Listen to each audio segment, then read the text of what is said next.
എല്ലാവർക്കും നമസ്കാരം. ഞാൻ ഇന്നിവിടെ പറയാൻ പോകുന്നത് ഇലക്ട്രോണിക് ഉപകരണങ്ങളും വായനാശീലവും എന്നതാണ്. ഇപ്പോഴത്തെ കാലത്ത് ചർച്ച ചെയ്യേണ്ട ഒരു പ്രധാനപ്പെട്ട വിഷയം തന്നെയാണിത്. കാരണം നമുക്കറിയാം, ഇപ്പോഴത്തെ കാലത്ത് വായനാശീലം ഇല്ലാതായിക്കൊണ്ടിരിക്കുകയാണ്. പക്ഷേങ്കിൽ നമ്മുടെ സർക്കാർ അതിന് വളർത്താൻ വേണ്ടി പല പരിപാടികളും നടത്തുന്നുണ്ട്. ഉദാഹരണത്തിന് എല്ലാ പഞ്ചായത്തുകളിലും ഓരോ ലൈബ്രറി വീതമെങ്കിലും ഇപ്പോൾ വരുന്നുണ്ട്. ഇതിൻ്റെ ഒറ്റ ലക്ഷ്യം എന്ന് പറയുന്നത് പോയ വായനാശീലം തിരിച്ചു കൊണ്ടുവരിക എന്നതാണ്. അപ്പോൾ നമുക്കറിയാം, ഇലക്ട്രോണിക് ഉപകരണങ്ങൾ വായനാശീലത്തെ നശിപ്പിക്കാൻ മുഖ്യ പങ്ക് വഹിച്ചിട്ടുണ്ട്. അതിലെ ഏറ്റവും വലിയ ഉദാഹരണമാണ് ടെലിവിഷൻ എന്നത്. 20-ാം നൂറ്റാണ്ടിൽ നിർമ്മിതമായ ടെലിവിഷൻ അപ്പോൾ തന്നെ വളരെയധികം പ്രശസ്തമായിരുന്നു. കാരണം അതിലൂടെ കുട്ടികൾക്കും മുതിർന്ന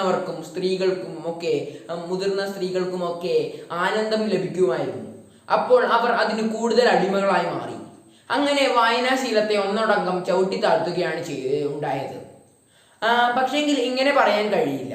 കാരണം ഇതിന് വരുന്ന ഒരു ചോദ്യമാണ്, ടെലിവിഷൻ വരുന്നതിന് മുമ്പ് ഈ വായന എല്ലാവരും സമയം കിട്ടുമ്പോഴെല്ലാം വായിച്ചിരുന്നു എന്ന്. അങ്ങനെ ഉണ്ടെന്ന് പറയാൻ നമുക്ക് കഴിയില്ല. കാരണം പണ്ടത്തെ കാലത്തും വായനയെ ഇഷ്ടപ്പെട്ടവർ എന്നും വായനയെ ഇഷ്ടപ്പെടുക തന്നെ ചെയ്യും. അല്ലാതെ മറ്റുള്ളവർ അലസമായി പരിപാടികൾ ചെയ്യുകയും ഉറങ്ങുകയും ഒക്കെ ആയിരുന്നു ചെയ്തിരുന്നത്. അപ്പോൾ ഒരിക്കലും പണ്ടത്തെ കാലത്തും എല്ലാവരും വായനയെ ആയിരുന്നു ഇഷ്ടപ്പെട്ടതെന്ന് പറയാൻ കഴിയില്ല. പക്ഷേങ്കിൽ അതിൻ്റെ ഏറ്റവും വലിയ ദോഷം എന്ന് പറയുന്നത്, പണ്ടത്തെ കാലത്ത് വായനയെ ഇഷ്ടപ്പെട്ടവർ ഇപ്പോൾ ടെലിവിഷനെയാണ് ഇഷ്ടപ്പെടുന്നത്. കാരണം അവർ പണ്ടത്തെ കാലത്ത് എല്ലാ ജോലിയും കഴിഞ്ഞ് ഒരു നിശ്ചിത സമയം ആക്കി വെക്കുമായിരുന്നു, കാരണം അവർക്ക് വായിക്കാൻ വേണ്ടി. പക്ഷേങ്കിൽ ഇപ്പോൾ അവർ ചെയ്യുന്നത്, ജോലിയെല്ലാം പെട്ടെന്ന് തീർത്ത് അവർ ടെലിവിഷന്റെ പരിപാടിക്ക് വേണ്ടി കാത്തിരിക്കുകയാണ്. അപ്പോൾ വായനയ്ക്ക് വേണ്ടി സമയം മാറ്റിവെച്ചവർ ഇപ്പോൾ ടെലിവിഷന് വേണ്ടിയാണ് ഇപ്പോൾ സമയം മാറ്റിവെക്കുന്നത്. അങ്ങനെയാണ് ഇപ്പോൾ ടെലിവിഷൻ വായനയ്ക്ക് വളരെയധികം ഉപദ്രവമായി മാറിയിരിക്കുന്നത്.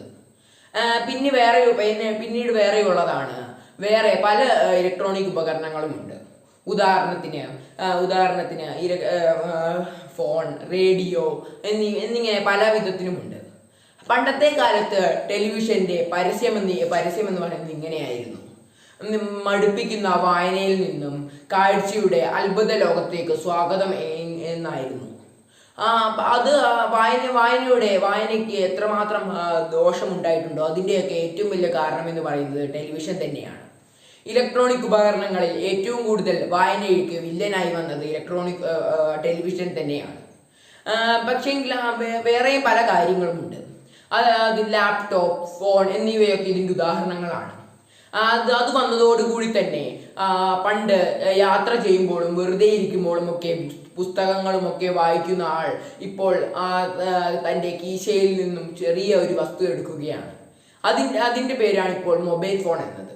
അത് ഇപ്പോൾ നമ്മുടെ ലോകത്ത് വളരെയധികം വളർന്നുകൊണ്ടിരിക്കുന്ന ഒരു ഇലക്ട്രോണിക് ഉപകരണം തന്നെയാണ്. അത് വന്നതോടുകൂടിയും നമ്മുടെ വായനാശീലം ഇല്ലാതായി എന്ന് തന്നെ പറയാം. പണ്ട് യാത്ര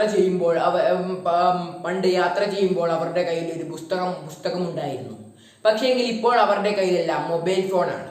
അവർക്കിപ്പോൾ ആർക്കും വായിക്കാനോ ഒന്നും താല്പര്യമില്ല.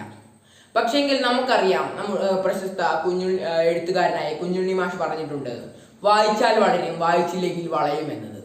നമ്മൾ എത്രത്തോളം വായിക്കാതിരിക്കുന്നതോ അത്രത്തോളം നമ്മൾ വളഞ്ഞു പോവുക തന്നെ ചെയ്യും. അപ്പോൾ നമ്മൾ അതൊക്കെ ശ്രദ്ധിക്കേണ്ടത് അത്യാവശ്യം തന്നെയാണ്. നമുക്ക് വായിച്ചാൽ നമുക്ക് വളരെയധികം ഉപകാരം തന്നെയായിരിക്കും. കാരണം നമ്മൾ കാഴ്ചയിലൂടെ കാണുന്ന കാര്യങ്ങൾ നമുക്കറിയാം. ഇപ്പോൾ പല യാത്രാവിവരണങ്ങളുമുണ്ട്.